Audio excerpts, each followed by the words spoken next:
2 दिवसाआधी घेतलेला माठ आज फायनली भरून ठेवला. मुलांसाठी ना आज वरण भातच केला होता आणि मी सुद्धा तेच खाल्लं.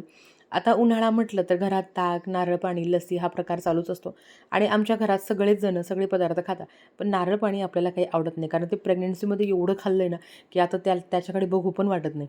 एक तर ते नारळ पाणी आणि दुसरं दूध पोळी. तुमच्या बाबतीत असं होतं का मला सांगा? रोज ताक करायचं काम आरोही करत असते. खरं तर तिला सुट्ट्या लागल्या आहे, पण तिचं म्हणणं असतं, "मम्मी तू माझ्याबरोबर मामाच्या गावाला चल." आता मी महिनाभर तिच्यासोबत तर जाऊ शकत नाही. बघू आता 1-2 ट्रिप प्लॅन करण्याचं चाललं आहे. पण खरं तर वातावरण असं आहे, एवढं प्रचंड ऊन आहे, की मुलांना बाहेर घेऊन जायचं नको वाटतं. बघू आता काय होतं. तर इथे मी स्वामीला ताक दिलं, तर तो पीत होता. नंतर आम्ही दुपारी झोपलो, थोडंसं आराम केला आणि संध्याकाळी त्याला घेऊन नाशिकमध्ये जे डोंगरे वसतिगृहावर एक्झिबिशन लागतं सदा सर्व काळ, त्याच एक्झिबिशनला आम्ही गेलो होतो आणि सोबत आमच्या बिल्डिंगच्या ताई होत्या, ज्या अगदी 10-12 दिवसच इथे राहणार आहे.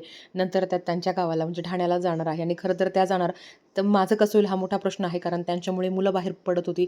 मी थोडंसं बाहेर चक्कर मारायला जात होती. असो, तर इकडे एक छानपैकी द्वारकामाई फूड्स म्हणून आहेत. तिकडनं बरेच काही पदार्थ घेतले. सोबतच महाराजांच्या छान-छान मूर्त्या दिसल्या. जाताना उसाचा रस पिला.